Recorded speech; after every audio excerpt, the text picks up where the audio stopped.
নমস্কার দর্শক বন্ধুরা, আমি সুমন আপনাদের সাথে।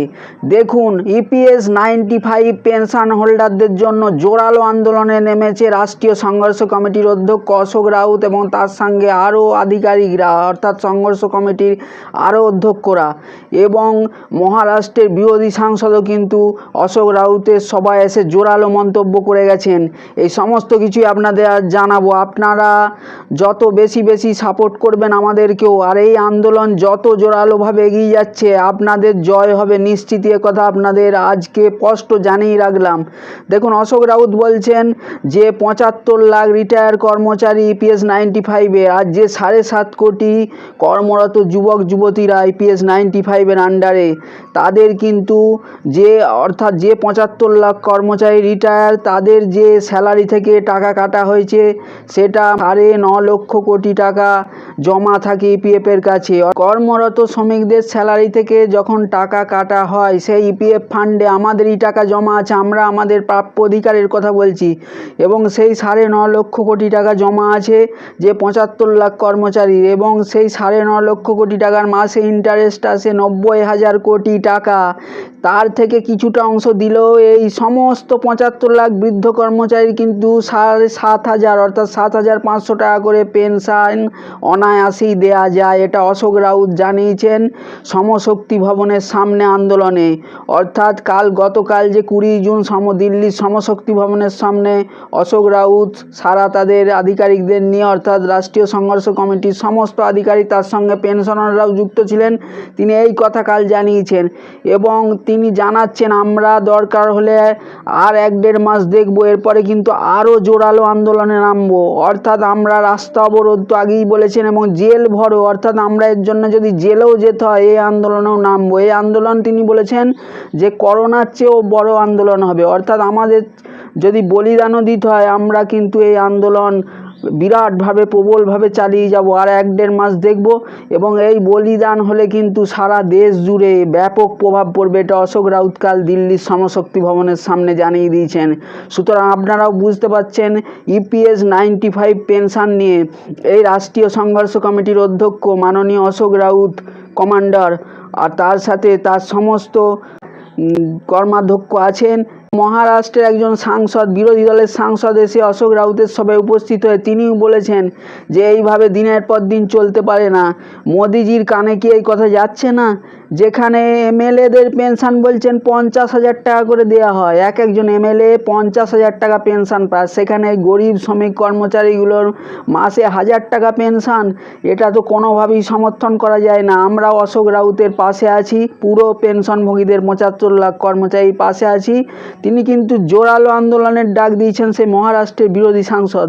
তো এইভাবে দেখুন প্রত্যেকটা দেশের মানুষ কিন্তু সমর্থন জানাচ্ছে এবং ইপিএফ 95 পেনশনভোগীদের পাশে এসে দাঁড়িয়েছে। এইভাবে কিন্তু সরকার আর দীর্ঘদিন আটকে রাখতে পারবে না।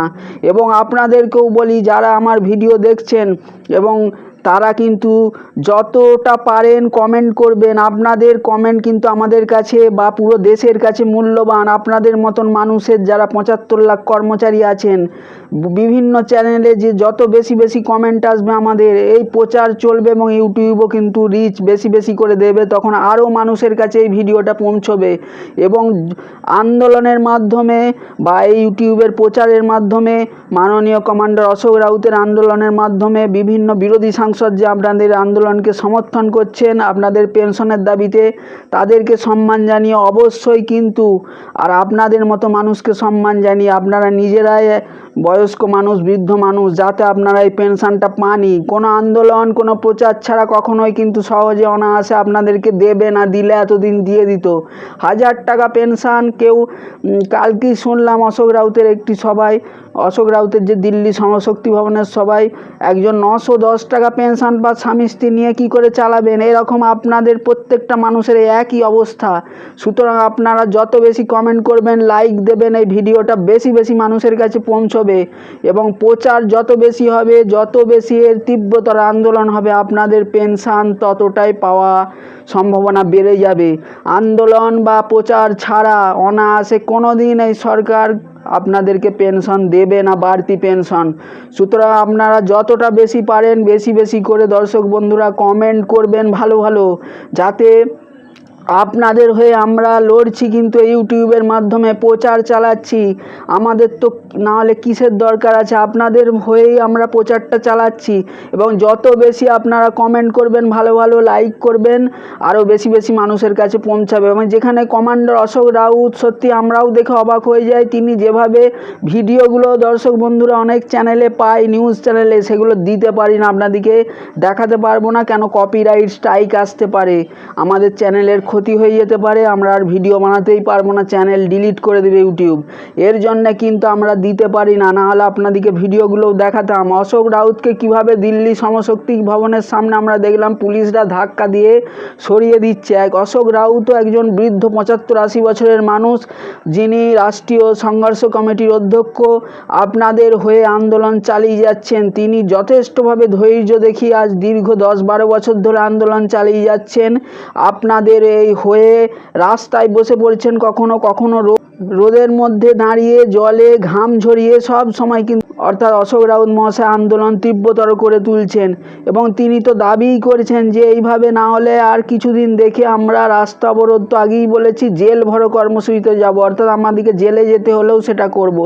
সুতরাং মাননীয় কমান্ডার যেভাবে আন্দোলন চালাচ্ছেন, তার সাথে বিভিন্ন বিরোধী সাংসদ, সুপ্রিয়া সুলেজি তো আছেনই, কালকে দেখলাম মহারাষ্ট্রের একজন বিরোধী সাংসদ জোরদার কণ্ঠ, তিনি উচ্চস্বরে বলে গেলেন যে মোদিজিকে এটা শুনতেই হবে, না শুনলে কিন্তু এই মানুষগুলো যদি টাকা না পায়, এদের 75 লাখ কর্মচারী কম নয়, এদেরও কিন্তু প্রচুর ভোট সংখ্যা আছে।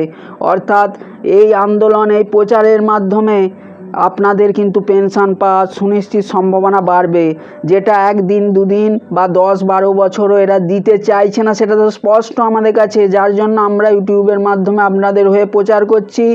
এই বড় বড় ইপিএফও আধিকারিকরা এবং বিভিন্ন সমমন্ত্রণালয় থেকে, অর্থাৎ শ্রমমন্ত্রী থেকে, অর্থমন্ত্রী থেকে, প্রধানমন্ত্রীর দপ্তর থেকে আপনাদের দেয়ার মতো সদিচ্ছা নেই। এই জন্যই এই চলছে এই ব্যবস্থা, অর্থাৎ আপনাদেরকে যাতে দিতে না হয়। এবং এই আন্দোলন যাতে 10-12 বছর হয়ে গেছে, ক্লান্ত হয়ে গেছেন, অর্থাৎ বৃদ্ধ যারা মানুষ, অশোক রাউতজি হয়তো ছেড়ে দিলেন আন্দোলন, কিন্তু এরা ছাড়ার পাত্র নয়। অশোক রাউতজি যেটা বলছেন যে এই আন্দোলন আমি ছাড়বো না, হয় করবো না হলে মরবো, যেটা হোক একটা, অশোক রাউত বলছেন। তিনি সুন্দর কথা বলেছেন, মানে তার এই বক্তব্য দেখে আমরাও অভিভূত হয়ে যাই, আর আমরাও আমাদের ইউটিউবের মাধ্যমে আপনাদের প্রচার করছি। সুতরাং দর্শক বন্ধুরা, আপনারা যত বেশি করে পারবেন ভালো ভালো কমেন্ট করবেন, আর লাইকটা অবশ্যই দিয়ে যাবেন প্রত্যেকে, যাতে এই ভিডিও আরও বেশি মানুষের কাছে প্রচার হয় এবং সরকারের কাছেও পৌঁছয়। এইভাবে চলতে চলতে কিন্তু আপনাদের পেনশন নিশ্চিত বাড়বেই, অনায়াসে কিন্তু বাড়বে না, তাহলে এতদিন বেড়ে যেত। সুতরাং আমরা প্রচার চালাচ্ছি, অবশ্যই আপনারাও আমাদের পাশে থাকবেন, আমরা তো সব সময় আছি। আমাদের যদি ক্ষমতা থাকতো দর্শক বন্ধুরা, এই বয়স্ক বৃদ্ধ সম্মানীয় মানুষগুলোর জন্য আমরা কিন্তু করে দিতাম অনেক কিছুই, কিন্তু যতটুকু আমাদের মধ্যে ক্ষমতা আছে সীমিত, আমরা ইউটিউবের মাধ্যমে প্রচার করছি। অবশ্যই আপনারা পাশে থাকবেন, সাপোর্ট করবেন, লাইকটা দিয়ে যাবেন, আর ভালো ভালো কমেন্ট করে যাবেন প্রত্যেকে, কিন্তু এই পেনশন তবেই বাড়বে। আপনারা তো এমনিতেও পাবেন না, না হলে আপনারা যদি চুপচাপ বসে যান, সমস্ত প্রচার আন্দোলন বন্ধ হয়ে যায়, এই 1000 টাকা, কেউ 910, কেউ 875, এই পেনশন ওই দর্শক বন্ধুরা সীমাবদ্ধ রয়ে যাবে।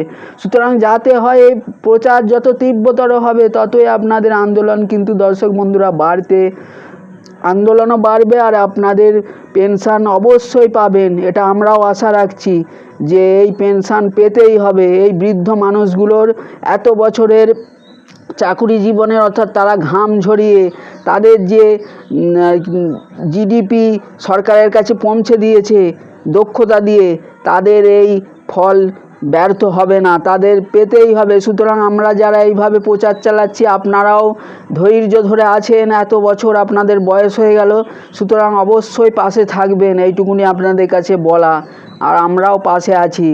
আজকের মতো এইটুকুনি, নমস্কার।